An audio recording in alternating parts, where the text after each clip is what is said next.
दादी ने और कुछ नहीं कहा। ठीक है, तो बात पक्की हुई। कल सुबह कंपनी में जाकर अपने दूसरे चाचा से मिलो, फिर हम इस समझौते को कानूनी रूप देंगे। कुछ व्यवस्थाओं के बाद दादी ने उन्हें जाने का आदेश दिया। तान्या ने कुछ और नहीं कहा और अगस्त्य के साथ तेजी से चल पड़ी।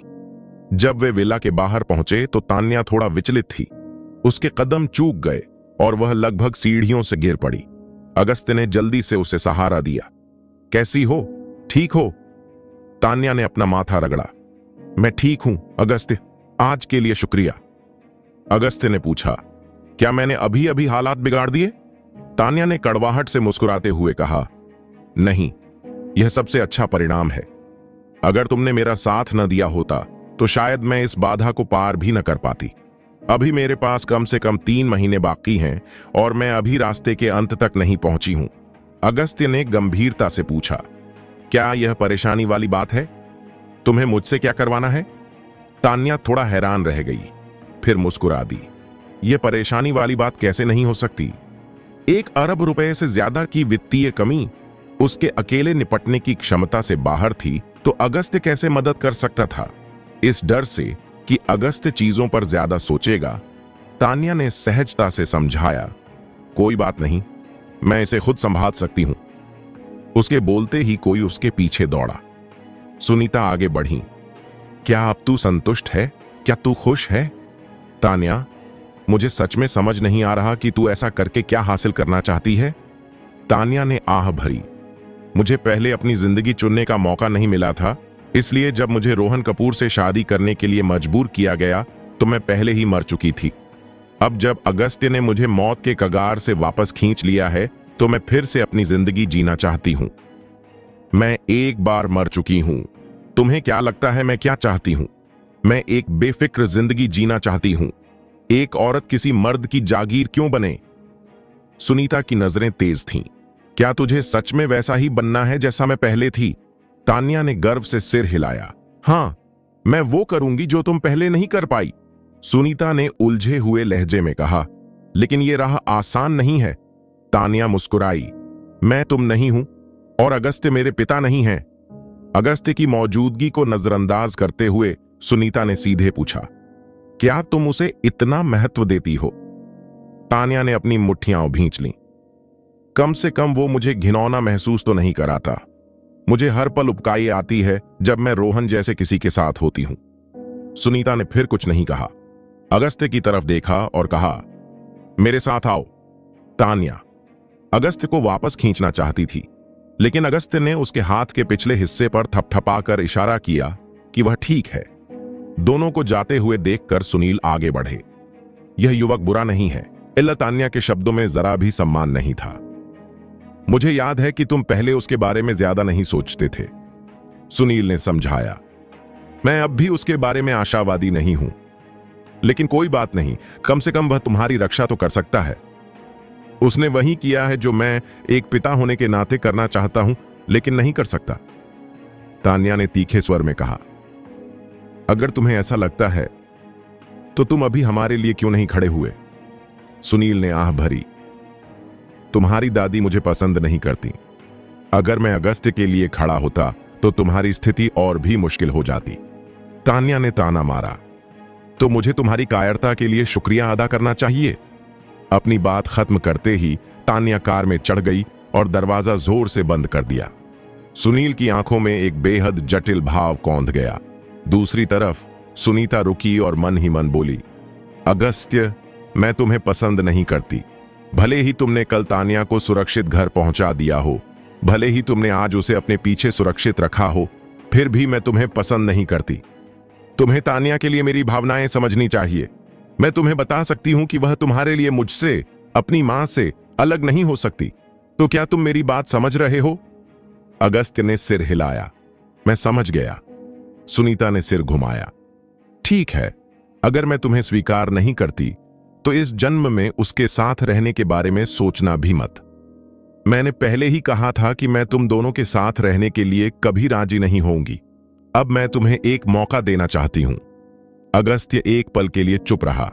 क्या इसका नॉर्थ सिटी हेवन प्रोजेक्ट से कोई लेना देना है? सुनीता ने सिर हिलाया। थोड़ी चालाकी है। हाँ, तान्या 2 साल से नॉर्थ सिटी हेवन प्रोजेक्ट के लिए दौड़ रही है। जमीन हासिल करना, प्रोजेक्ट की स्थापना, मंजूरी और निर्माण तक सब कुछ उसने खुद किया है।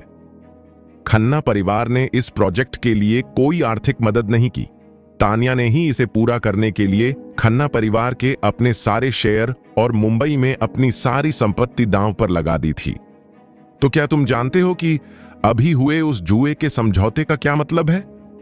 अगस्त्य ने सिर हिलाया। इसका मतलब है कि तान्या ने अपना सब कुछ दांव पर लगा दिया। सुनीता ने गहरी सांस ली। हाँ, इसका मतलब है कि तान्या ने अपना सब कुछ दांव पर लगा दिया। खासकर पिछले 2 सालों में खन्ना परिवार द्वारा चलाए गए लगभग 1 दर्जन प्रोजेक्ट घाटे में रहे हैं।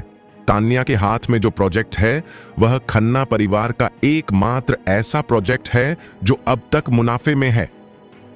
इतना ही नहीं, पिछले 6 महीनों में खन्ना परिवार के सारे खर्च इसी प्रोजेक्ट से निकले हैं। कह सकते हैं कि पूरा खन्ना परिवार इस प्रोजेक्ट पर नजर गड़ाए बैठा है। अगस्त्य समझ गया। तो आंटी, आप चाहती हैं कि मैं यह प्रोजेक्ट वापस ले लूं?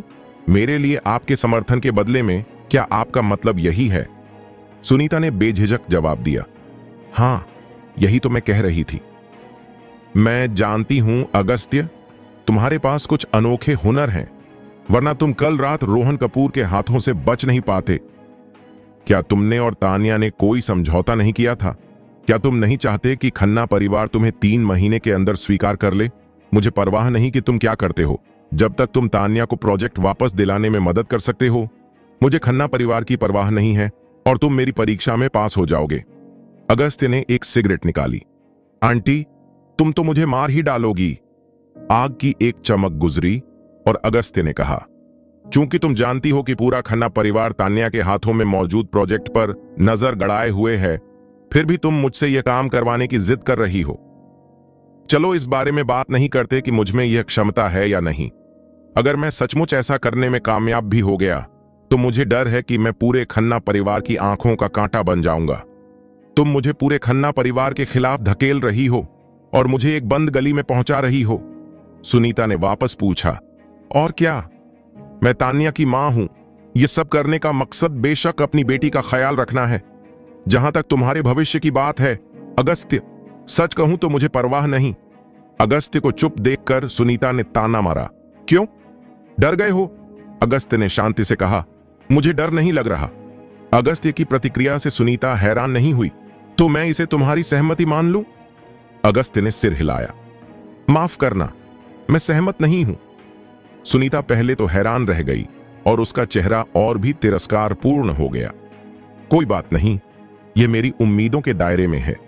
सहमत होना या न होना तुम्हारी आजादी है। बात बस इतनी है कि अगस्त्य, अगर मैं यह मामला रोहन कपूर को सौंप दूं तो वह मिनटों में पूरे खन्ना परिवार को निपटा सकता है। रोहन की तो बात ही छोड़ो, चाहे वह मेरा कोई और दामाद ही क्यों ना हो, वह तान्या को इस मुश्किल से निकाल सकता है। तुम्हारा क्या हाल है अगस्त्य? तुम क्या कर सकते हो? तुम तान्या की मदद कैसे कर सकते हो? मुझे सच में समझ नहीं आ रहा कि तुम जैसा हारा हुआ इंसान तान्या का साथ देने की हिम्मत कैसे कर सकता है। तुम मेरी शर्तें ठुकरा सकते हो, बस तान्या को छोड़ दो। अगस्त्य, तुम मर्दों की तरह पेश आते हो, मुझे नीचा मत दिखाओ। अगस्त्य ने सिगरेट का कश लिया। माफ करना आंटी, शायद आपको गलतफहमी हुई है। मैंने सिर्फ इतना कहा था कि मैं आपकी शर्तें नहीं मानूंगा, पर यह नहीं कहा था कि मैं इस मामले को नजरअंदाज कर दूंगा। सुनीता हैरान रह गईं। तुम्हारा क्या मतलब है? अगस्त्य की आंखें डराने वाली थीं। बात बहुत सीधी है। जब तक तान्या मेरी गर्लफ्रेंड है, जब तक मैं इस खेल से बाहर नहीं हो जाता, तब तक तान्या मेरी औरत है और उसके मामले स्वाभाविक रूप से मेरे मामले हैं। उसे प्रोजेक्ट वापस दिलाने में मदद करना मेरा फर्ज है। यह स्वाभाविक और सही है। अगर आप मुझे पसंद नहीं भी करती, अगर आप मुझसे वादा भी नहीं करती, तो भी मैं यह काम करूंगा। इससे कोई लेना देना नहीं है कि मैं आपकी शर्तें मानूं या नहीं। सुनीता भावुक हो गईं और उनका स्वर और तीखा हो गया। यह अच्छा लगता है, लेकिन क्या तू तान्या को परिवार के खिलाफ जाने के लिए उकसाएगा? अगस्त्य हंसा। आंटी, तान्या के व्यक्तित्व को देखते हुए क्या आपको लगता है कि मैं उसे चंद बातों से ही बहका सकता हूं? अगर आप सचमुच ऐसा सोचती हैं तो मैं बस यही कह सकता हूं कि आप उसे मेरे जैसे बाहरी व्यक्ति की तरह अच्छी तरह नहीं समझती। मानो उत्तेजित होकर सुनीता चिल्लाई। अगस्त्य। अगस्त्य पर इसका जरा भी असर नहीं हुआ। आंटी, चाहे आप माने या न माने, तान्या से मेरा वादा मेरे दिल से निकला था। तान्या एक जिंदा इंसान है, आपके और मेरे बीच सौदेबाजी की चीज नहीं। मैं देर सबेर उसे यह प्रोजेक्ट वापस दिला दूंगा। हो सकता है कि अभी मुझ में इतनी क्षमता न हो, लेकिन अभी भी बहुत समय है। मैं तुम्हें साबित कर दूंगा। सुनीता ने ताना मारा। अगस्त्य, तान्या तेरी चालों में फंस सकती है, लेकिन मैं नहीं फंसूंगी। जब तक तुझे यह प्रोजेक्ट वापस नहीं मिल जाता, मैं तुझे किसी भी कीमत पर स्वीकार नहीं करूंगी। मैं तुझे तान्या से दूर भगाने की हर संभव कोशिश करूंगी। अगस्त्य ने अपनी सिगरेट बुझाकर कूड़ेदान में फेंक दी, फिर मुड़कर बोला, आंटी, मैंने तुमसे कहा था, तुम मुझे स्वीकार करो या ना करो, यह तुम्हारा अधिकार है।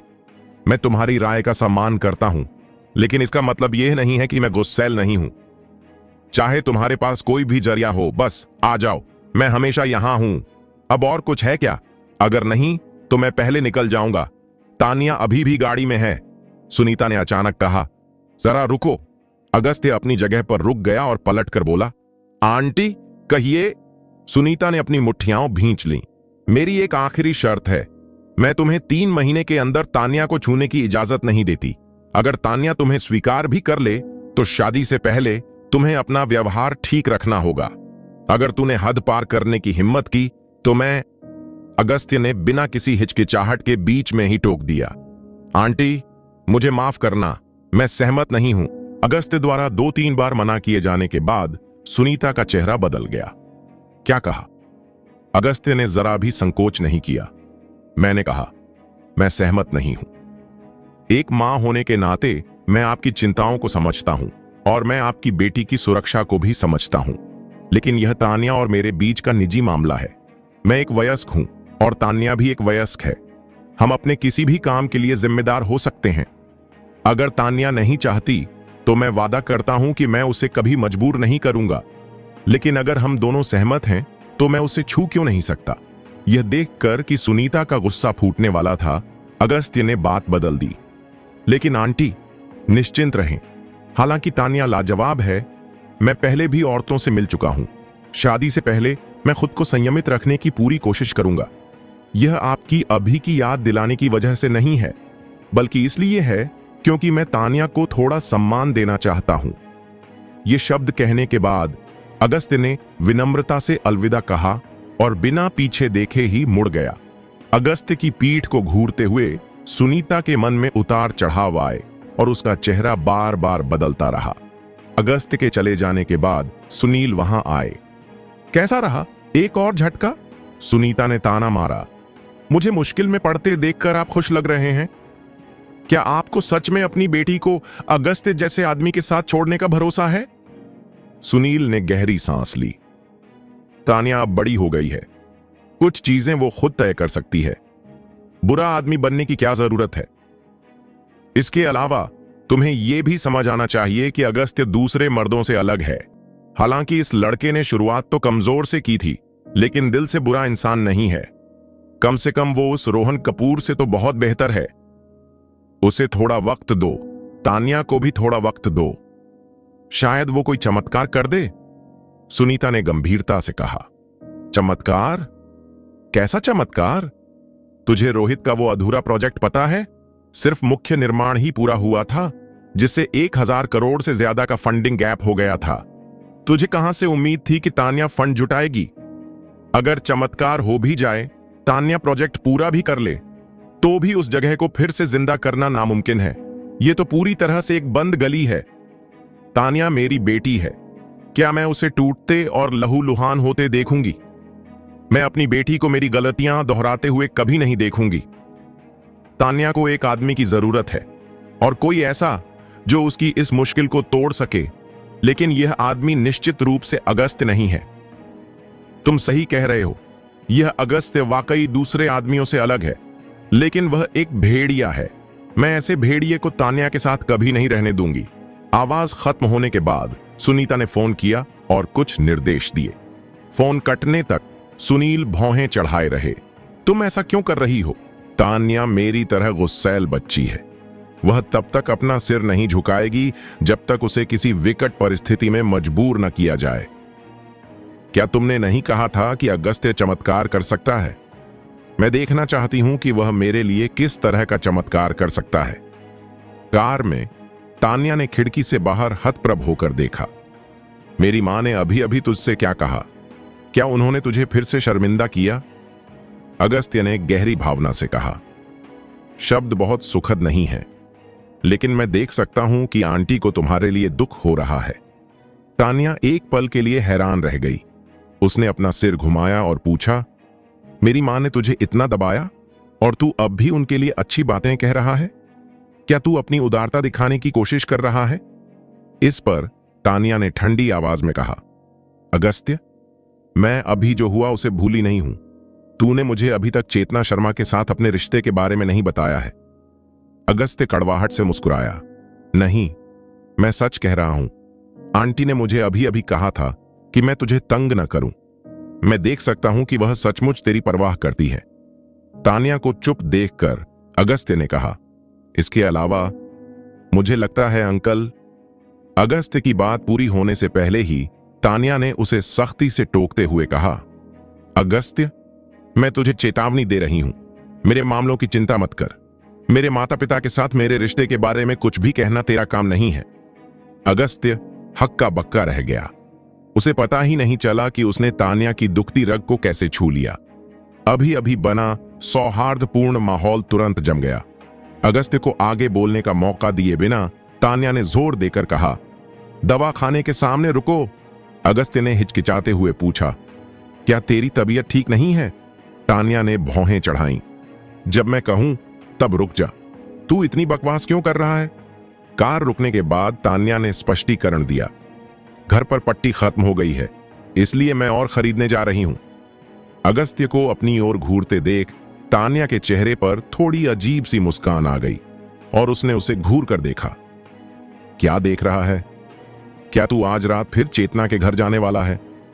जैसे ही उसने अपनी बात खत्म की, अगस्त्य न सिर्फ हैरान रह गया, बल्कि तान्या को भी लगा कि उसके शब्दों का लहजा गड़बड़ा गया है। बातचीत कैसे आगे बढ़ाए यह समझ न पाते हुए तान्या ने जल्दी से कार का दरवाजा खोला और दवा की दुकान में घुस गई। वह दुकान में 2 बार घूमी। उसकी shopping cart iodine, medical tape, पट्टी, रुई और तरह तरह की दवाइयों के डिब्बों से लगभग भर गई थी। चेकआउट काउंटर पर उसने अपना सिर नीचे किया और आगे बढ़ते हुए झिझकते हुए कहा, तान्या बहुत देर तक झिझकती रही। कैशियर ने शक से पूछा, मैडम, क्या आपकी तबीयत ठीक नहीं है? तान्या का चेहरा लाल हो गया। वह चेकआउट करके जाने ही वाली थी कि अचानक कोई उसके पास आया। वह व्यक्ति अगस्त्य था और उसने सामान्य भाव से कहा, गर्भ निरोधक गोलियां, आफ्टर केयर वाली। कैशियर एक पल के लिए हैरान रह गया और जल्दी से दवा लेने के लिए मुड़ा। तान्या ने कुछ बार खांसा और अपना सिर दूसरी तरफ घुमा लिया, मानो वह उसे जानती ही ना हो। तभी कैशियर ने तान्या के सामने रखी शॉपिंग बास्केट की ओर इशारा किया। सर, क्या आप इन्हें एक साथ चेकआउट करना चाहेंगे? तान्या के बोलने का इंतजार किए बिना अगस्त्य ने एक सामान्य मुस्कान बिखेरी। मुझे ये नहीं चाहिए। इन शब्दों के साथ फार्मेसी का माहौल अचानक शांत हो गया और तान्या को जमीन में गड़ जाने की इच्छा हुई। बिल चुकाने के बाद अगस्त्य ने देखा कि तान्या अभी भी वहीं हैरान थी, इसलिए उसने उसे खींच लिया और जाने के लिए मुड़ गया। इस अजीबो गरीब स्थिति ने तान्या को कुछ देर के लिए चुप रहने पर मजबूर कर दिया। वह अपना सिर उठाने की भी हिम्मत नहीं जुटा पा रही थी। दवा की दुकान से बाहर निकलने के बाद उसने आखिरकार अगस्त्य को धक्का देकर कहा, अगस्त्य, क्या तुम मानसिक रूप से बीमार हो?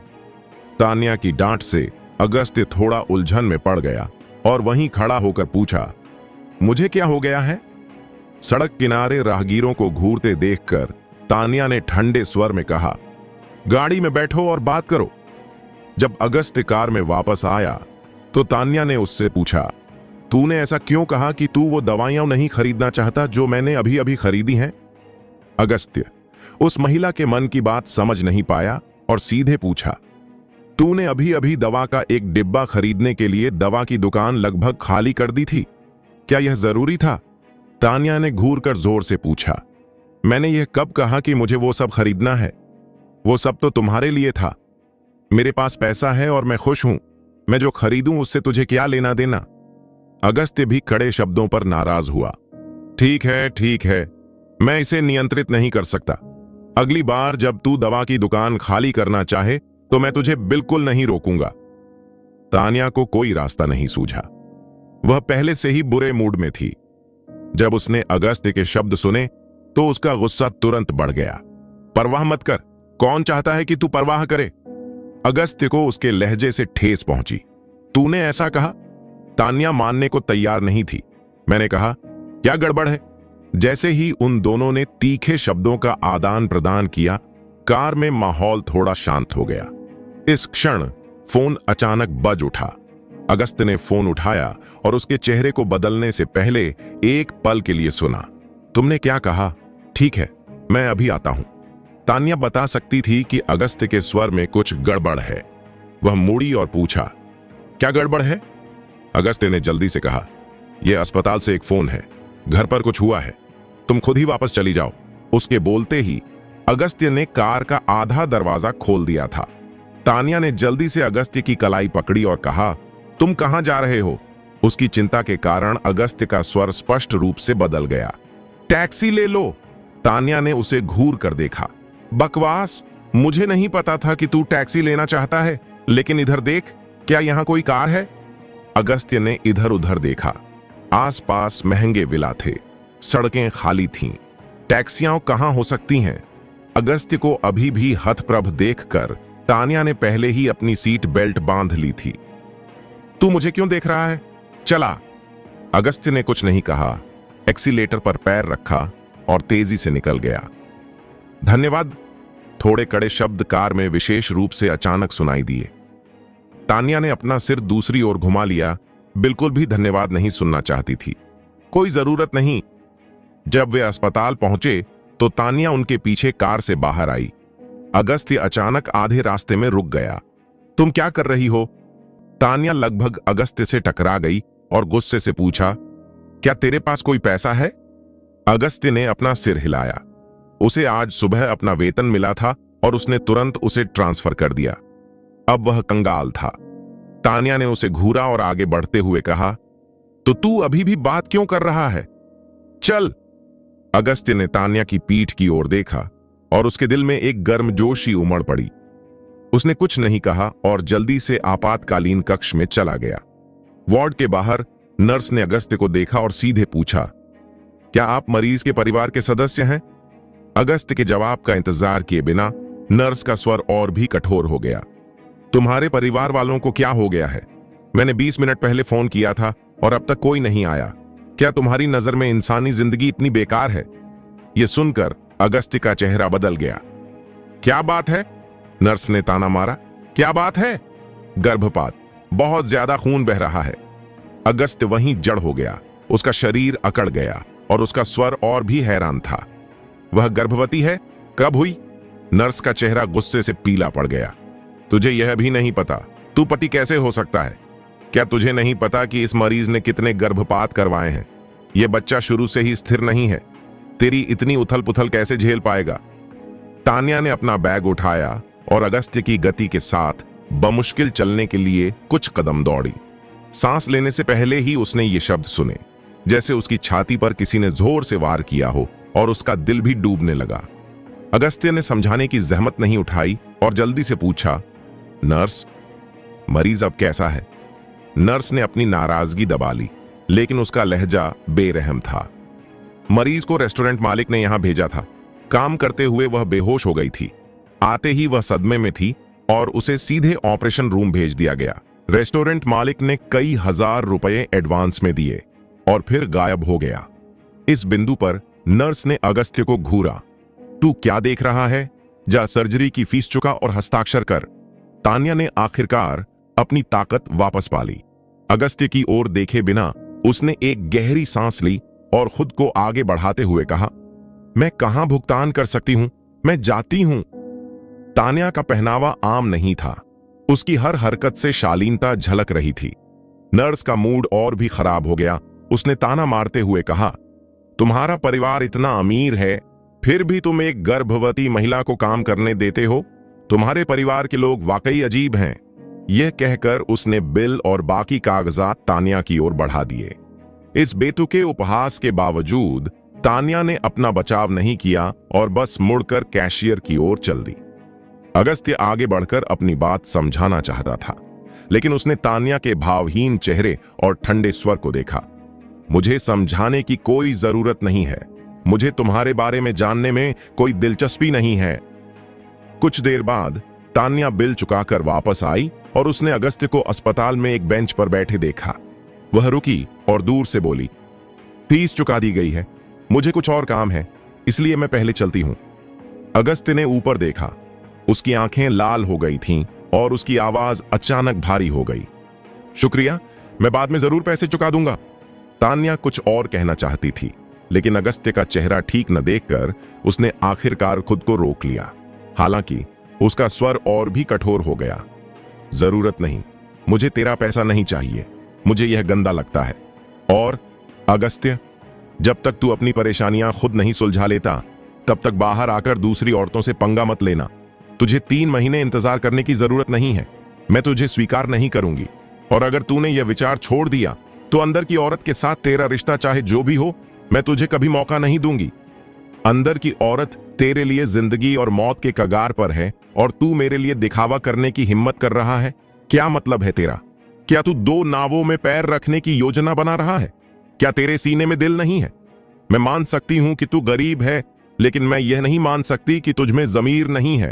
खैर, मैं जाकर खन्ना परिवार को समझा दूंगी और अब से हम बराबर रहेंगे। ये शब्द कहने के बाद तान्या ने एक बैंक कार्ड निकाला और उसे बेंच पर फेंक दिया। इस कार्ड को अपने इस्तेमाल के लिए रख लें, उसका अच्छे से ख्याल रखना, भविष्य में एक इंसान बनकर रहना और मुझे तुझे नीचा मत देखने देना। बोलते समय गलियारे के बाहर शोर हुआ। नर्स, वह कहां है? तान्या ने आवाज की दिशा में देखा और जो लोग आए थे वे एक पुरुष और एक महिला थे।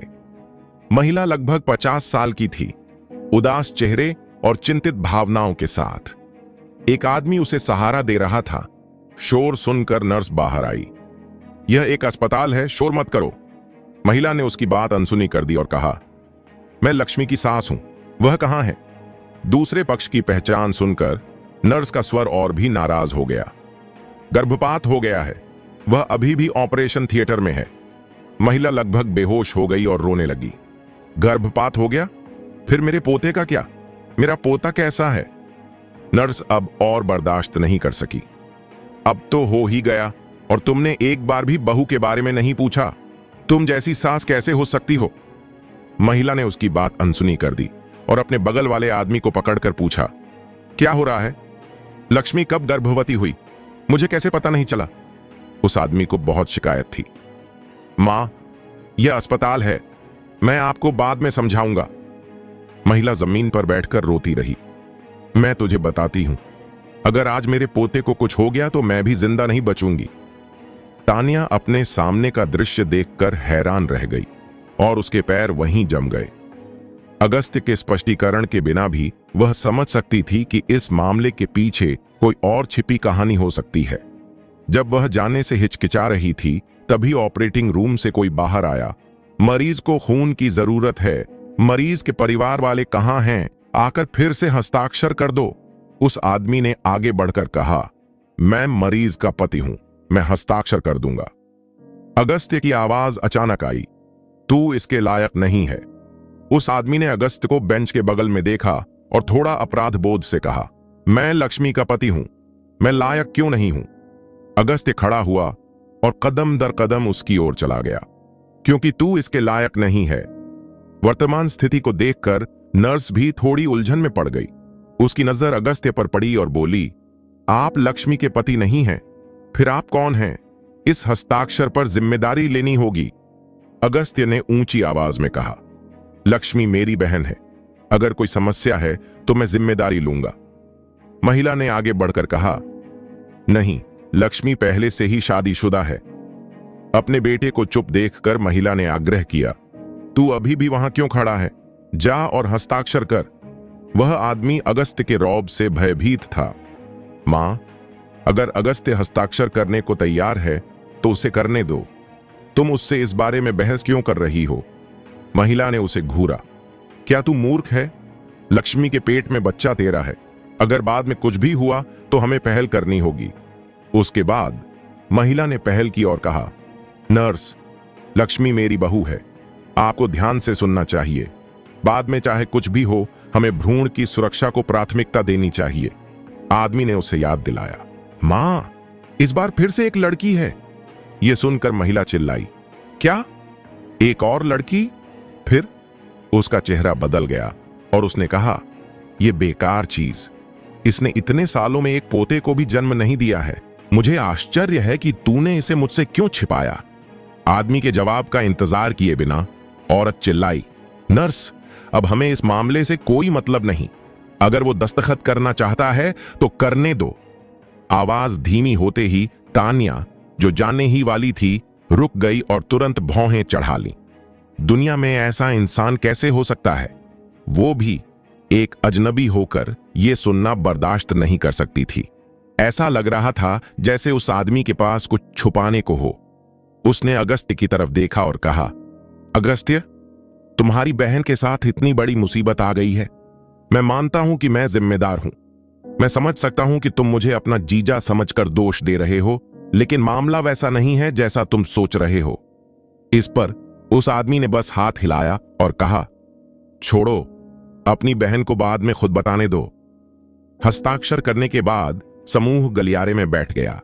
अगस्त्य ने देखा कि तान्या अभी तक नहीं गई है, इसलिए उसने अपने चेहरे पर नरमी लाते हुए आगे बढ़कर उसे समझाया, मुझे माफ करना, मैंने तुम्हें अपने पारिवारिक मामलों में उलझाकर बेवकूफ बना दिया।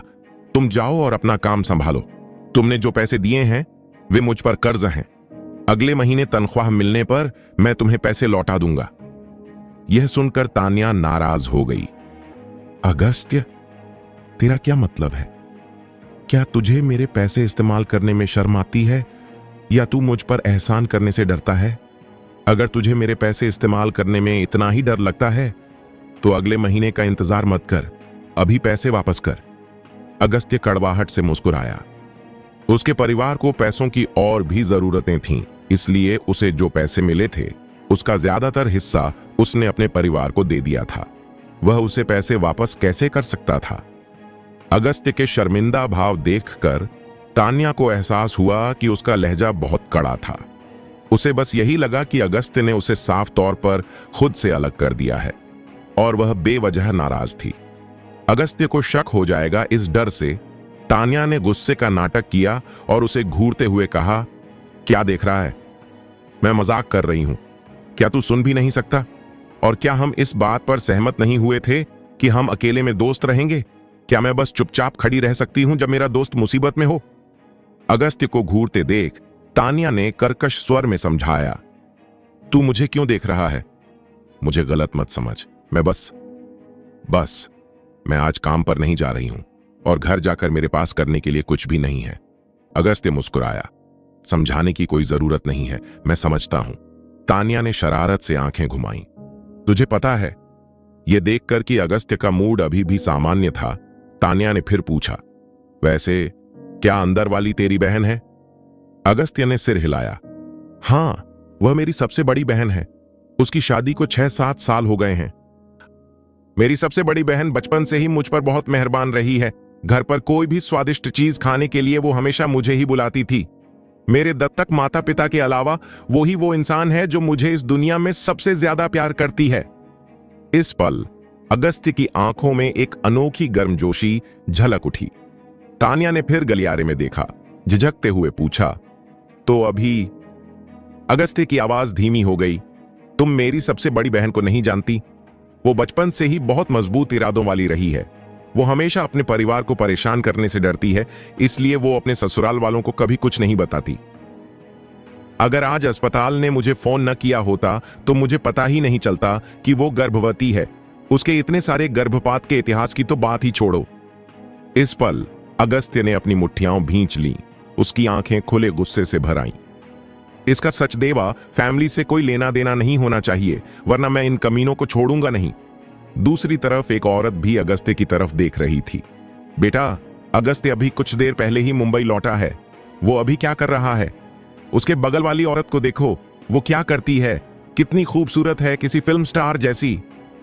उस आदमी की आंखों में जलन की एक झलक दिखाई दी और उसने ताना मारते हुए कहा, नामुमकिन, अगस्त्य की तो कोई अच्छी नौकरी भी नहीं है, वो अब बस एक ड्राइवर है। उसे इतनी खूबसूरत गर्लफ्रेंड कैसे मिल गई? औरत का लहजा कठोर था। बेटा, क्या तुझे लगता है कि यह औरत कोई धंधा करती है? वरना इतनी खूबसूरत औरत अगस्त्य के साथ कैसे हो सकती है? थू, घटिया औरत। यह सुनते ही उस आदमी की आंखों में एक गर्माहट उभर आई और वो तान्या की तरफ देखने लगा। अचानक महिला ने अपनी जांघ थपथपाई। मुझे इस बारे में बात करते हुए गुस्सा आता है। पिछली बार लक्ष्मी घर से पैसे उधार मांग रही थी, कह रही थी कि वह इस अगस्त्य के लिए नौकरी का इंतजाम करना चाहती है। वह हमारे सचदेवा फैमिली के पैसों से अपने मायके के भाई की मदद करना चाहती है। थू, एक एहसान फरामोश। आदमी का चेहरा थोड़ा लाल हो गया और उसने अपराध बोध से कहा, मां, लक्ष्मी के लिए यह आसान नहीं है। पारिवारिक व्यवसाय हमेशा से वही चलाती आई है। महिला को यह पसंद नहीं आया। अकेले इसे चलाने में क्या बुराई है? वह हमारे सचदेवा फैमिली की बहू है, उसे हमारे परिवार के लिए इसे चलाना ही होगा। वह सचदेवा फैमिली की कर्जदार है, उसे कर्ज चुकाने के लिए गुलामों की तरह काम करना चाहिए। वह बोल ही रही थी कि ऑपरेशन रूम का दरवाजा खुल गया। अगस्त्य जल्दी से आगे बढ़ा। डॉक्टर, मरीज कैसी है? महिला ने तेजी से पूछा। बच्चा कैसा है? डॉक्टर ने थोड़ी नाराजगी से महिला की ओर देखा। यह गर्भपात था, बच्चे को बचाया नहीं जा सका। वयस्क को कुछ समय बिस्तर पर ही रहना होगा। इसके अलावा मरीज के लिए भविष्य में बच्चे पैदा करना मुश्किल हो सकता है। परिवार के सदस्यों को निकट भविष्य में मरीज की भावनाओं का ध्यान रखना चाहिए। अगस्त्य के जवाब का इंतजार किए बिना महिला तेजी से दहाड़ी। क्या अब बच्चे पैदा नहीं कर सकती? उस आदमी का चेहरा बदल गया, उदासी और एक अवर्णनीय भावना का मिश्रण। महिला ने अपनी जांघ थपथपाई। क्या इसका मतलब यह है कि मेरा कभी पोता नहीं होगा? बेटा, तुम हमारे सचदेवा फैमिली की वंश परंपरा को खत्म नहीं होने दे सकते, वरना मैं परलोक में तेरे पिता का सामना कैसे कर पाऊंगी? अपने बेटे को कोई जवाब न देते देख महिला जमीन पर बैठ गई और रोने लगी। सिसकियां दूर तक गूंजती रहीं। डॉक्टर और नर्स ने पीछे हटने से पहले कुछ सलाह दी। वह आदमी कोई परेशानी खड़ी नहीं करना चाहता था। मां, यह अस्पताल है, चलो वापस चलते हैं और इस बारे में बात करते हैं। लेकिन महिला टस से मस नहीं हुई। वापस जाने की क्या बात है? चूंकि लक्ष्मी के बच्चे नहीं हो सकते, इसका मतलब है कि वह बदकिस्मत है। हम जितनी जल्दी अलग हो जाएं, उतना ही अच्छा है। अगस्त्य आज यहां है तो उन्हें उसे वापस ले जाने दो। अगस्त्य का गुस्सा बेकाबू हो गया। उसकी सबसे बड़ी बहन गर्भवती होने पर भी काम क्यों कर रही थी? और उसके इतने सारे गर्भपात के इतिहास का क्या? अगस्त्य बुरा नहीं सोचना चाहता था। आखिरकार वे उसकी सबसे बड़ी बहन के ससुराल वाले थे। उसे डर था कि उसकी बड़ी बहन को भविष्य में अपने पति के परिवार में मुश्किलों का सामना करना पड़ेगा। इसलिए उसने उन्हें बस एक चेतावनी दी। अप्रत्याशित रूप से महिला जितना ज्यादा बोलती गई, उतनी ही गलत होती गई। यह सुनकर कि शब्द गलत थे, अगस्त्य ने थोड़ी उदास नजरों से अपना सिर घुमाया। तुम्हारा क्या मतलब है? पुरुष के जवाब का इंतजार किए बिना महिला ने अपनी गर्दन सीधी की और कहा, तलाक। अगस्त्य का चेहरा बेहद उदास था और उसकी आवाज मानो दांतों तले दबी हुई थी। क्या बकवास कर रही हो? मेरी बहन तुम्हारे सचदेवा फैमिली के बच्चों की मां बनने वाली थी। यह अच्छी बात है कि तुम लोग मेरी परवाह या दिलासा नहीं देते। मेरी बहन अभी ऑपरेशन टेबल से उठी भी नहीं है और तुम तलाक के बारे में सोच रहे हो? क्या तुम्हें जरा भी जमीर नहीं है? औरत का लहजा और भी बेकाबू हो गया। अगस्त्य, साफ साफ बताओ, किसका जमीर नहीं है? यह लक्ष्मी की अपनी गलती है। उसने गर्भावस्था जैसी बड़ी बात परिवार को क्यों नहीं बताई? अगस्त्य ने भौहें चढ़ाईं, मानो उसे कुछ अंदाजा हो गया हो। चुपके से बच्चे को जन्म देने का क्या मतलब है? क्या तुम लोग उसे बच्चे पैदा करने से मना कर रहे थे? औरत ने घृणा से भरे चेहरे पर ताना मारा। अगर लक्ष्मी गर्भवती हो जाती है और बच्चे को जन्म देती है तो आधा साल लग जाएगा। परिवार का व्यवसाय कौन चलाएगा? अगर लड़का हुआ तो कोई बात नहीं, वह हमारे सचदेवा फैमिली का वंश है। लेकिन अगर लड़की हुई तो बच्चे को जन्म क्यों दो?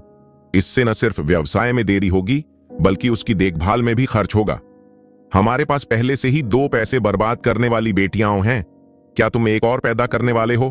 Question mark. अगस्त्य का स्वर उसके दांतों से दब सा गया था। क्या तुम मेरी सबसे बड़ी बहन को पैसा कमाने और बच्चे पैदा करने का जरिया समझते हो? महिला ने उसे याद दिलाया, अगस्त्य, ऐसे कठोर शब्द मत कहो। तुम्हारा परिवार बहुत गरीब है और तुम्हारी सबसे बड़ी बहन ने सिर्फ 8वीं तक पढ़ाई की है। अगर मेरे बेटे को उससे प्यार ना हुआ होता तो वह आज इस मुकाम पर कैसे पहुंच पाती? और हां, उसने इतने सालों में मेरे बेटे के साथ कितनी खुशियां बिताई हैं। अगर वह एक बेटे को जन्म दे पाती तो मैं उसे अपनी बहू मान लेती, लेकिन वह एक बच्चा भी नहीं दे सकती, यानी वह हमारे सचदेवा फैमिली की बहू बनने के लायक नहीं है। अगस्त्य ने यह सुना और गुस्से से भरकर कहा, मैं पहले गलत था।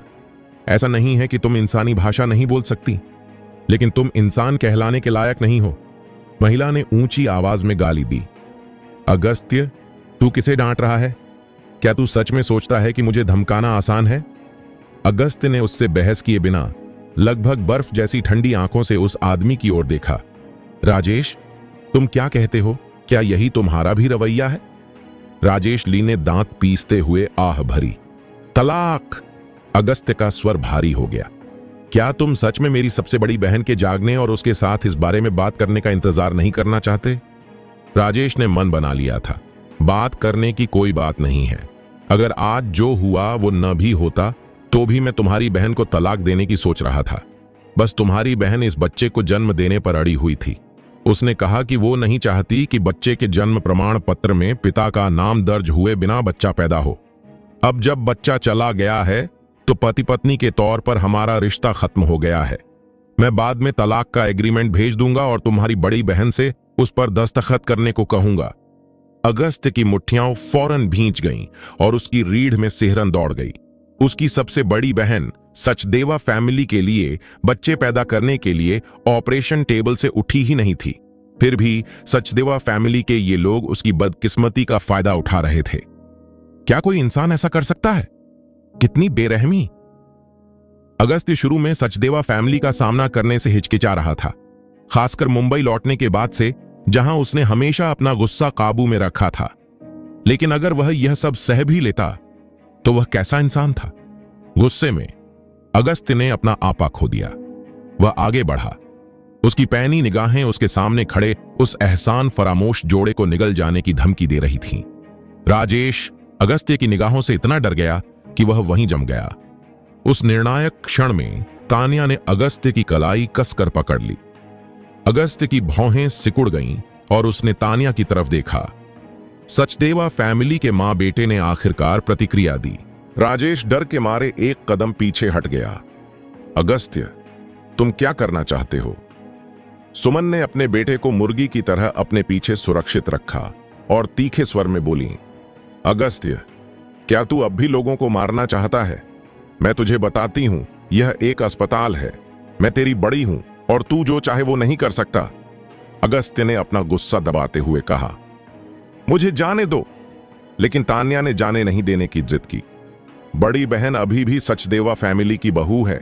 अगर तुम नहीं चाहते कि तलाक में तुम्हारी बड़ी बहन को तकलीफ हो तो आवेग में मत आओ। अगस्त्य गुस्से से भर गया। तो तू चाहती है मैं बस सहता रहूं? तान्या ने ताना मारा। सहता रहूं? मजाक कर रहे हो? मैं अब और नहीं सह सकती। आवाज निकलते ही तान्या आगे बढ़ी, हाथ उठाया और जोर से थप्पड़ मारा, और वह सुमन के चेहरे पर जोर से लगा। थप्पड़ जोरदार था और सुमन हैरान रह गईं। वह लड़खड़ा गईं और उन्हें संभलने में काफी समय लगा। उन्होंने धीमी आवाज में कहा, तूने मुझे मारने की हिम्मत की? तान्या ने पलटवार किया। तुझे मारने में क्या हर्ज है? अगस्त्य, अपनी बड़ी बहन के सम्मान में तुमसे परेशान नहीं होना चाहता, लेकिन मैं तान्या एक बाहरी व्यक्ति हूं और मैं तुझे बर्दाश्त नहीं करूंगी। तुम दोनों कमीनों, क्या तुम्हें लगता है कि तुम माता पिता बनने के लायक हो? सुमन का व्यक्तित्व बहुत ही उग्र था। उनका ऐसा अपमान कैसे हो सकता था? तान्या की कमजोर काया देखकर सुमन ने गालियां दी और अपनी आस्तीनें चढ़ाकर जवाबी हमले के लिए तैयार हो गईं। तू कुतिया, मेरे काम में दखल दे रही है, मैं तुझे फाड़ डालूंगी। तान्या ने अपने होंठ ऊपर उठाए। वह कोई ग्रीन हाउस का फूल नहीं थी, न ही कोई नाजुक सी औरत। यह देखकर कि सुमन कोई कदम उठाने वाली है, तान्या जरा भी नहीं डरी। पीछे हटने के बजाय वह आगे बढ़ी और बोली, मेरे एक कपड़े की कीमत लाखों में है, आज तू मुझे छूने की कोशिश भी कर। सुमन तान्या के रौब से डर गई। तू किसे डरा रही है? तान्या ने ताना मारा। अगर आज मेरा एक बाल भी गिरा तो तू मुसीबत में पड़ जाएगी। सुमन आखिरकार डर गई। क्या अमीर होना अच्छी बात है? तान्या ने गर्व से कहा। हां, अमीर होना अच्छी बात है। मैं तुझे बता दूं, एक गर्भवती महिला को छोड़ना एक गंभीर अपराध है। अगर तूने मेरे सामने फिर से तलाक शब्द बोला तो करके देख। क्या तुझे सच में लगता है कि इस समाज में कोई कानून नहीं है? सुमन को थोड़ा अपराध बोध हुआ। तू कौन है? यह हमारे सचदेवा फैमिली और वांग परिवार के बीच का मामला है।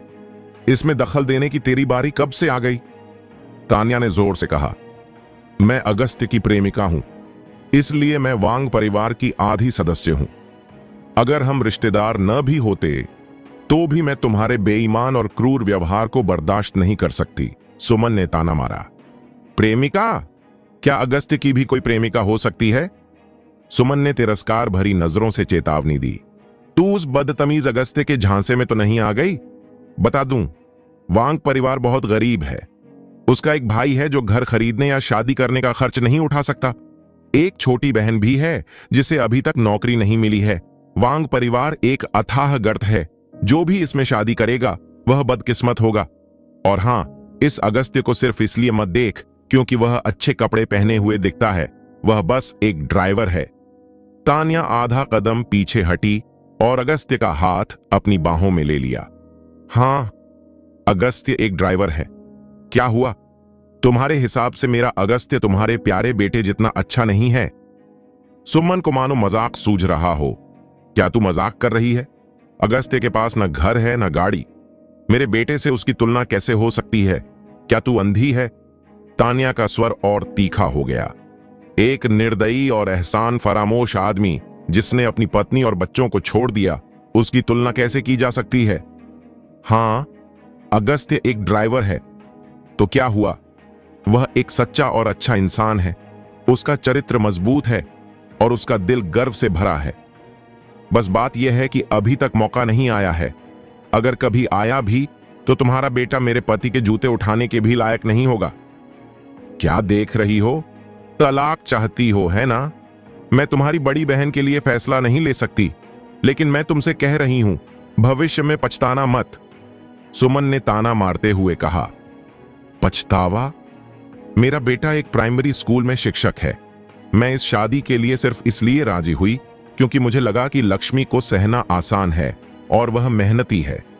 वरना उनके वांग परिवार की हैसियत को देखते हुए वे हमारे सचदेवा फैमिली में शादी करने के योग्य कैसे हो सकते थे? क्या तुम जानते हो कि अपने से ऊंचे दर्जे में शादी करने का क्या मतलब होता है?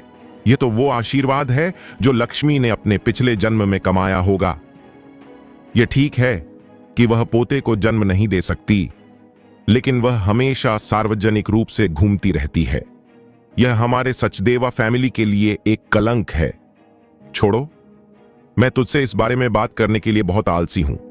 अगर हिम्मत है तो लक्ष्मी से जल्दी से तलाक के समझौते पर दस्तखत करवाओ। तान्या गुस्से से लगभग हंस पड़ी। आखिरकार मुझे समझ आ गया, तुम्हारे जैसे लोग नाती पोतों के लायक नहीं होते। मेरी बड़ी बहन के लिए भी तुम्हारे जैसे बाघों और भेड़ियों के अड्डे में शादी करना मुश्किल है। सुमन ने डांटा। तूने किसके परिवार को बाघों और भेड़ियों का अड्डा कहा? तान्या का गुस्सा बिल्कुल भी नहीं उतरा। जानवरों का झुंड, तुम्हें बाघ और भेड़िया कहना तो तुम्हारी तारीफ है। Exclamation mark. राजेश आखिरकार इसे बर्दाश्त नहीं कर सका और गंभीरता से बोला, अगस्त्य, तुम्हारी प्रेमिका के शब्द बहुत कठोर हैं, है ना? तुम्हारी बड़ी बहन और मैं शांति से अलग होना चाहते हैं। तुम्हारी बड़ी बहन को तलाक के बारे में पहले से पता था और वह खुद इसके लिए राजी हो गई थी। अगर तुम्हें एक अमीर प्रेमिका मिल भी जाए तो तुम उसे अपनी मनमानी करने नहीं दे सकते, है ना? आखिर यह हमारे दो परिवारों का पारिवारिक मामला है। हम किसी बाहरी व्यक्ति को यहां उपद्रव मचाने कैसे दे सकते हैं? हमारा सचदेवा फैमिली भी विद्वानों का परिवार है, सुमन ने ताना मारते हुए कहा। अगस्त्य एक कंगाल है और उसे जिंदगी भर कुंवारा ही रहना चाहिए। अब जब उसे एक प्रेमिका मिल ही गई है तो उसे तो बस यूं ही सिर पर चढ़ाना चाहिए। यह कहते हुए उन्होंने तान्या को ऊपर से नीचे तक देखा। अमीर, कौन जाने ये पैसा कहां से आता है? तान्या ने ऊंची आवाज में कहा। कहां से आया? मैंने इसे ईमानदारी से कमाया है। क्या तुम्हें यकीन नहीं आ रहा? तुम तो कुत्तों का झुंड हो जो दूसरों को नीचा दिखाते हो, और तुम विद्वानों का परिवार होने का दावा करने की हिम्मत करते हो। देखो, तुम मेरी बड़ी बहन को तलाक देने के लिए इतने बेचैन हो तो बाहर कोई औरत जरूर होगी जिसकी वजह से तुम मेरी बहन को छोड़ डम रहे हो। ठीक है, क्या तुम विद्वानों का परिवार नहीं हो तो उस औरत को मेरे सामने लाओ। मैं देखना चाहती हूं कि सचदेवा फैमिली की होने वाली बहू का मुकाबला वांग परिवार की बहू यानी मुझसे कैसे होता है। तान्या की बात खत्म होते ही सुमन दंग रह गई। उनके बेटे का वाकई एक अफेयर चल रहा था और उन्होंने चुपके से यह रिश्ता इसलिए तय किया था क्योंकि उन्होंने देखा था कि लक्ष्मी को पोता नहीं हो सकता। लेकिन वह महिला कितनी भी सुंदर क्यों न हो, आखिर वह एक साधारण महिला ही थी। उसकी तुलना तान्या से कैसे हो सकती है? ली की मां की आंखों में उलझन देखकर तान्या का स्वर और तीखा हो गया। तुम बोलने की हिम्मत क्यों नहीं करती? क्या मेरा अनुमान सही था? मिस्टर ली, मेरी सबसे बड़ी बहन गर्भवती होने पर भी आपके सचदेवा फैमिली के लिए व्यवसाय चलाना नहीं भूली। तुम अभी भी उसके साथ बाहर घूम रहे हो। क्या तुम शिक्षक बनने के योग्य हो? हाँ, जो वफादार होते हैं वे ज्यादातर कसाई होते हैं और जो बेवफा होते हैं वे ज्यादातर विद्वान होते हैं। मैं आज एक सबक सीख गई। लेकिन यह सच है, मछली मछली को ढूंढती है, झींगा झींगा को ढूंढता है। अगस्त्य को उम्मीद नहीं थी कि इस मामले में इतने सारे मोड़ आएंगे। वह वांग परिवार के लिए खड़े होने के लिए तान्या का आभारी था और सचदेवा फैमिली ने जो किया था उससे और भी ज्यादा नाराज था। वह चिल्लाया, अपनी बड़ी बहन की खातिर मैं आज तुमसे झगड़ा नहीं करना चाहता, बाहर निकलो। लेकिन राजेश, मेरी बात ध्यान से सुनो, यह मामला खत्म नहीं हुआ है। इस बारे में बात करने से पहले मेरी बड़ी बहन के जागने का इंतजार करते हैं। राजेश अगस्त्य से सचमुच डर गया था। मां, चलो, हम इन लोगों से बात नहीं कर सकते। इससे पहले कि वे दूर पहुंचते अगस्त्य ने उन्हें याद दिलाया, रुको, मैं इलाज का खर्च एडवांस में दे दूंगा। चूंकि तुम्हारा सचदेवा फैमिली इस शादी को नहीं मानता, इसलिए जाने से पहले पैसे चुका दो। सुमन ने अपने बेटे को पकड़ लिया और कहा, लक्ष्मी के तलाक के समझौते पर हस्ताक्षर करने के बाद हम स्वाभाविक रूप से पैसे चुका देंगे, वरना पैसे नहीं होंगे। तान्या गुस्से से लगभग हंस पड़ी। तुम्हारा सचदेवा फैमिली वाकई बहुत अच्छा है। ठीक है, हम पैसे एडवांस में दे देंगे, लेकिन मेरी बात ध्यान से सुनो। मैं तुम्हें सलाह देती हूं कि इस मामले में कोई षड्यंत्र न रचो। जो कोई भी मेरी बड़ी बहन को धमकाने की हिम्मत करेगा, मैं उसे 100 गुना चुका दूंगी। सचदेवा परिवार के जाते ही माहौल शांत हो गया। तान्या ने देखा कि अगस्त्य का चेहरा ठीक नहीं था, इसलिए उसने उसे धीरे से धक्का दिया। अगस्त्य, क्या तुम ठीक हो? अगस्त्य ने अपना सिर हिलाया। उसकी आवाज थोड़ी भारी थी। कोई बात नहीं, अभी मेरा साथ देने के लिए शुक्रिया, वरना आज सचदेवा परिवार सचमुच मेरी इज्जत मिट्टी में मिला देता। तान्या अभी भी गुस्से में थी और गुस्से से बोली, ये अंधे लोगों का झुंड है, तुम्हें इनसे परेशान होने की जरूरत नहीं है। इनके जैसे लोगों को देर सबेर सजा मिलेगी। ऐसा नहीं है कि सजा नहीं मिलती, बस अभी समय नहीं आया है। और हां, मैं सिर्फ तुम्हारा साथ नहीं दे रही, सच कह रही हूं। अगस्त्य ने सहजता से कहा। कौन सा सच? वांग परिवार की बहू? तान्या ने बात टालते हुए उसे घूरा और कहा, मैं मजाक नहीं कर रही। राजेश ने अपनी पत्नी बच्चों को छोड़ दिया।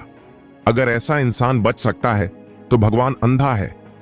अगस्त्य, अगर तू सच में हिम्मती है तो उन्हें दिखा दे कि तू क्या कर सकता है, वरना मैं, तान्या खन्ना, आज बेइज्जत हो जाऊंगी। अगस्त्य मुद्दे पर वापस आया। मैं डींगे नहीं हाँक रहा। आज जो हुआ मैंने उसे नोट कर लिया है। चिंता मत कर, मैं तुझे निराश नहीं करूंगा। तान्या ने उससे सही किया। मुझे निराश न करने से तेरा क्या मतलब है? मेरा मतलब है अपने परिवार को निराश न करना, अपनी बड़ी बहन को निराश न करना। अगस्त्य ने पलटकर जवाब दिया, तेरा क्या? क्या तुझे परिवार नहीं माना जाता? तान्या ने अपनी गुलाबी मुट्ठी उठाई, मानो वार करने वाली हो। अगस्त्य, तेरा काम अभी पूरा नहीं हुआ है ना? उसके बोलते ही ऑपरेशन रूम खुल गया और एक सर्जिकल कार्ड बाहर लाई गई। अगस्त्य जल्दी से खड़ा हो गया और तान्या भी उसके पीछे पीछे आ गई। हालांकि उसने अपनी भावनाओं पर काबू पा लिया था, फिर भी अपनी बड़ी बहन के चेहरे पर थकान देखकर अगस्त्य की आंखें लाल हो गईं। तान्या ने यह देखा, लेकिन बिना कुछ कहे उसने नर्स को एक तरफ बुलाया और चुपचाप अस्पताल में भर्ती होने की प्रक्रिया शुरू की। फिर जरूरी सामान लाने लगी। 1 घंटे बाद उन्होंने अंदर और बाहर का काम पूरा कर लिया। वार्ड में अगस्त्य ने तलाक का जिक्र तक नहीं किया। इस बात का तो जिक्र ही नहीं किया कि बच्चा बच नहीं पाया। बड़ी बहन अभी अभी ऑपरेशन टेबल से उतरी थी और वह इस झटके को बर्दाश्त नहीं कर सकती थी। इसके बजाय बड़ी बहन खुद को रोक नहीं पाई। अगस्त्य, क्या बच्चा? अगस्त्य झूठ बोलने में माहिर नहीं था और उसने एक अजीब सी मुस्कान दी। दीदी, कुछ भी गड़बड़ नहीं है, तुम बस आराम करो और अपना ख्याल रखना, मैं सब संभाल लूंगा। बड़ी बहन ने उसकी पोल नहीं खोली, बल्कि अपने भाई का हाथ पकड़कर बोली, तू बड़ा हो गया है और लोगों को दिलासा देना जानता है। क्या तू सारा दिन यहीं रहा है? अगस्त्य ने समझाया, जीजा जी को स्कूल में कुछ काम था, इसलिए अस्पताल ने मुझे बुलाया है। सास ने कहा है कि उन्हें परिवार का ध्यान रखना है और वह बाद में आएंगी। सचदेवा, परिवार ने सर्जरी और अस्पताल का खर्चा पहले ही चुका दिया है दीदी, तुझे किसी बात की चिंता करने की जरूरत नहीं है। यह सुनकर बड़ी बहन का शरीर अकड़ गया। तुझे सब पता है? अगस्त्य को असमंजस में देखकर बड़ी बहन कड़वी मुस्कान के साथ बोली, तुझे उनका बचाव करने की जरूरत नहीं है। मैं सचदेवा परिवार को तुझसे बेहतर जानती हूं। वे अपना पैसा देने के बजाय मरना पसंद करेंगे। अगस्त्य गुस्से से भर गया। दीदी, जब सचदेवा परिवार में तुझे इतनी मुश्किलों का सामना करना पड़ रहा है तो तूने मुझे क्यों नहीं बताया? बड़ी बहन ने मुंह फेर लिया, आंसू पोंछे और मुड़कर मुस्कुराते हुए बोली, कोई बात नहीं, बड़ी बहन सब संभाल लेगी। अगस्त्य, तू बड़ी बहन से एक वादा कर, मेरे माता पिता को मेरे अस्पताल में भर्ती होने की बात मत बताना। उनकी तबीयत ठीक नहीं रहती और तुम्हारे दूसरे भाई की शादी की बात चल रही है। मेरे चक्कर में परिवार को परेशान मत कर। वैसे मेरे बैग में एक कार्ड है, पासवर्ड मेरा जन्मदिन है। जाओ और कुछ पैसे निकालो। आधे पैसे इलाज के खर्च में लगाओ और आधे पैसे ले लो। अगस्त्य ने सख्त चेहरे से कहा, दीदी, मेरे पास पैसे हैं, मुझे तेरे पैसों की क्या जरूरत है? बड़ी बहन ने पूछा, तुझे पैसे कहां से मिले? तुम्हारे दूसरे भाई ने सगाई के लिए मुझसे कुछ पैसे उधार लिए थे। तू अभी अभी मुंबई लौटा है, तुझे कई कामों के लिए पैसों की जरूरत है। अब तू बड़ा हो गया है, अगर तुझे कोई लड़की पसंद आ जाए तो तुझे दिल खोलकर काम करना होगा। तू बिना पैसों के कैसे रह सकता है? पैसे लापरवाही से खर्च मत कर। 2 साल तक डाउन पेमेंट के लिए पैसे बचा कर रख और मुंबई में एक घर खरीदने की कोशिश कर। समय आने पर मैं तेरी मदद करूंगी। अगस्त्य का उदास चेहरा देखकर बड़ी बहन ने उसे डांटा। अच्छा बनो? अगस्त्य ने पलटकर पूछा। दीदी, तू अपने बारे में ज्यादा क्यों नहीं सोचती? बड़ी बहन शालीनता से मुस्कुराई। छोटे बदमाश, मैं तेरी बड़ी बहन हूं। तुम भाई बहनों की देखभाल करना मेरा काम है। जब तक तुम ठीक हो, मैं किसी भी चीज से ज्यादा खुश हूं। उसके बोलते ही वार्ड के दरवाजे पर दस्तक हुई। अगस्त्य उसे खोलने के लिए आगे बढ़ा। तान्या ही अंदर आई, एक हाथ में रोजमर्रा की जरूरत का सामान और दूसरे हाथ में एक इंसुलेटेड लंच बॉक्स लिए। अगस्त्य के सामान लेने के बाद तान्या की नजर अपनी बड़ी बहन से मिली। न जाने क्यों तान्या, जो हमेशा से ही व्यापार जगत में एक प्रभावशाली हस्ती रही थी, अचानक एक अजीब सी घबराहट में डूब गई। लक्ष्मी भी दंग रह गई। तान्या का आभा मंडल वाकई अद्भुत था। वह ज्यादा से ज्यादा 20 साल की लग रही थी, फिर भी उसमें एक ऐसा निखार और धार थी जो आम लड़कियों से बिल्कुल अलग थी। हालांकि उसने खुद को नियंत्रित रखने की कोशिश की, लेकिन उसके पूरे शरीर से एक असाधारण महिला की अनोखी चमक झलक रही थी। लक्ष्मी ने तान्या से नजरें हटाईं और अगस्त्य की ओर फिर से देखा। अगस्त्य के कुछ बोलने से पहले ही तान्या ने पहले ही कह दिया, मेरा नाम तान्या खन्ना है और मैं अगस्त्य की दोस्त हूं। लक्ष्मी को तान्या के लहजे में कुछ गड़बड़ लगी। उसने ज्यादा कुछ नहीं पूछा, बस अपने बगल वाली जगह को थपथपाया और कहा, लड़की वाकई बहुत खूबसूरत है। मैं अगस्त्य की सबसे बड़ी बहन हूं। तुम मुझे बस लक्ष्मी दीदी कह सकती हो। आओ और बैठो, तुमने आज बहुत मेहनत की है। तान्या ने अगस्त्य की तरफ देखा और उसे सिर हिलाते हुए देखा। फिर वह शालीनता से बैठ गई। लक्ष्मी दीदी, अगस्त्य ने पहले भी मेरी बहुत मदद की है, मुझे यही करना चाहिए। इस डर से कि बड़ी बहन उनके रिश्ते को गलत समझ लेंगी, तान्या ज्यादा देर तक नहीं बैठी। थोड़ी बातचीत के बाद वह उठी और अलविदा कहा, दीदी, मुझे अभी काम पर कुछ काम है, आपको अपना ध्यान रखना चाहिए। मैं किसी और दिन आपसे मिलने आऊंगी। अगस्त्य, उस लंच बॉक्स में नीचे वाले रेस्टोरेंट से चिकन सूप है, खाना खत्म करने के बाद उसे वापस कर देना। बात करने के बाद तान्या ने अगस्त्य की तरफ देखा। उसकी नजरें कुछ देर इधर उधर भटकीं। अगस्त्य ने कोई प्रतिक्रिया नहीं दी और सिर हिलाया। हां, मैं समझ गया। अपने सीधे साधे व्यक्तित्व के साथ उसने एक ही वाक्य में बातचीत को खत्म कर दिया। वार्ड का माहौल नीरस था और तान्या भी हैरान थी, समझ नहीं पा रही थी कि क्या जवाब दे। लक्ष्मी खासकर इतनी गुस्से में थी कि अगस्त्य को लात मारना चाहती थी और आग्रह कर रही थी, तू यहां बेवकूफों की तरह क्यों खड़ा है? प्लीज मिस खन्ना को मेरे लिए विदा कर दो। अगस्त्य थोड़ा चिंतित था। दीदी, तुम अकेली रहोगी? लक्ष्मी ने झुंझलाहट में आंखें घुमाई। चले जाओ, मैं अकेली रहना चाहती हूं। इधर उधर घूमकर मुझे परेशान मत करो। यह कहते हुए लक्ष्मी ने तान्या की ओर देखा और समझाया, मिस खन्ना, इसकी बात पर ध्यान मत दो। मेरा भाई एक बदतमीज आदमी है, वह पिटाई और डांट का हकदार है। यह देखकर कि बड़ी बहन ने गलत समझा है, तान्या ने आगे कुछ नहीं बताया। उसने थोड़ा सिर हिलाया और धीरे से बाहर चली गई। अगस्त्य चिंतित होकर पीछे मुड़ा और बोला, दीदी, हिलना मत, मैं जल्द ही वापस आऊंगा। लक्ष्मी उसकी तरफ देखना भी नहीं चाहती थी और गुस्से से बोली, दफा हो जाओ। अगस्त्य के जाने के बाद लक्ष्मी को पहले तो राहत मिली, लेकिन फिर वह चिंता में पड़ गई। दालान में तान्या ने अपने पर्स से एक कार्ड निकाला और अगस्त्य को अपनी ओर खींच लिया। अगस्त्य ने भौहें चढ़ाते हुए कहा, तुम क्या कर रही हो? तान्या ने समझाया, मैंने भर्ती विभाग में कुछ पैसे जमा कर दिए हैं, मुझे नहीं पता कि ये काफी हैं या नहीं। अगर नहीं तो तुम बस इस कार्ड को स्वाइप कर सकते हो। इसके अलावा तुम्हारी बड़ी बहन को अस्पताल से छुट्टी मिलने के बाद आराम की जरूरत है, इसलिए यह एक और खर्च होगा। तुमने देखा है सचदेवा परिवार कैसा है।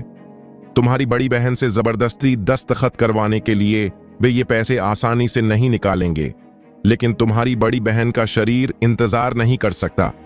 अगर उनकी ठीक से देखभाल नहीं की गई तो उन्हें गंभीर परिणाम भुगतने पड़ सकते हैं।